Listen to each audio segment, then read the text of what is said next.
അല്ലാഹു പറഞ്ഞത് ഉലൈക കതബ ഫീ ഖുലൂബിഹിമുൽ ഈമാൻ.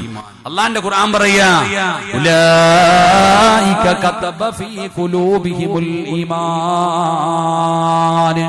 പടച്ചവനെ അബൂ ഉബൈദ റളിയല്ലാഹു തആല അൻഹു നബി തങ്ങളെ ചീത്ത പറയുന്നത് കേട്ടപ്പോൾ അബൂ ഉബൈദയ്ക്ക് സഹിക്കാൻ പറ്റിയില്ല. മുന്നിൽ നിൽക്കുന്നത് വാപ്പയാണെന്ന് ചിന്തിച്ചില്ല. പടച്ചവനെ സഹിക്കാൻ കഴിഞ്ഞില്ല.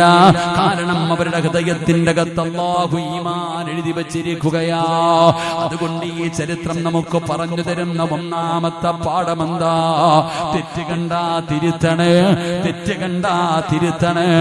അല്ലാഹുവേ, കണ്ണിന്റെ മുമ്പിൽ തെറ്റ് നടക്കുന്നത് കണ്ടാൽ അത് തിരുത്താനുള്ള മനസ്സു നൽകണേ അല്ലാ. എന്റെ പ്രിയപ്പെട്ടവരെ, അൽഹംദുലില്ലാഹ്, ഈ പ്രവർത്തകർ ഒരുപാട് നല്ല കാര്യങ്ങൾ ചെയ്യുന്നവരാണ്.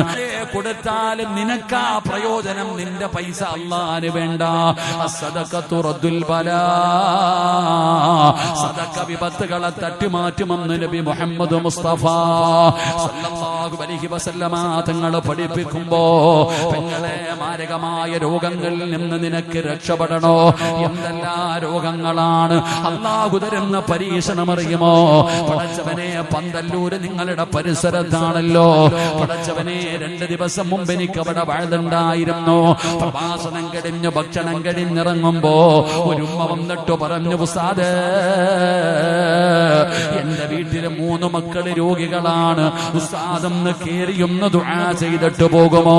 അവരെന്നെ നിർബന്ധിച്ചപ്പോ രാത്രി 12:30 പടച്ചവനെ, ഞാനൊരു വീട്ടിലേക്ക് കടന്നു ചെല്ലുമ്പോ ഒരു 15 വയസ്സിന്റെ താഴെ പ്രായമുള്ള 3 ആൺകുട്ടികൾ 3 കസേരയിൽ ഇങ്ങനെ നിരന്നിരിക്കുകയാണ്. കൈകാലുകൾ ഇങ്ങനെ മടക്കി വെച്ചിട്ടുണ്ട്. അവരുടെ തല പുറകോട്ട് ഇങ്ങനെ താഴ്ന്നിരിക്കുകയാണ്. ഒരാൾക്കും നടക്കാൻ കഴിയില്ല. പടച്ചവനെ, സംസാരിക്കാൻ കഴിയില്ല. 3 കസേരയിൽ നിരന്നിരിക്കുന്ന 3 മക്കളെ കണ്ടപ്പോ പ്രസവിച്ചപ്പോഴേ ഇങ്ങനെയാ ഉസ്താദേ, അല്ലാഹുവേ, ആ മക്കൾക്ക് നീ ശിഫ കൊടുക്കണേ തമ്പുരാന്. ആ കുടുംബത്തിന് സമാധാനം കൊടുക്കണേ തമ്പുരാന്. പടച്ചവനെ, പനി പടരുന്നത് പോലെ ക്യാൻസർ പടരുന്ന കാലമാ. അതുകൊണ്ട് സംഘാടകർ ബക്കറ്റുമായി കടന്നു വരികയാണ്. ഇവരാരാണെന്ന് ഞാൻ പറയാതെ നിങ്ങൾക്കറിയാ. അവരൊരുപാട് നന്മകൾ ചെയ്യുന്നവരാ, അവരൊരുപാട് നന്മകൾ ചെയ്യുന്നവരാ. അതുകൊണ്ട് എന്റെ പ്രിയപ്പെട്ടവര്,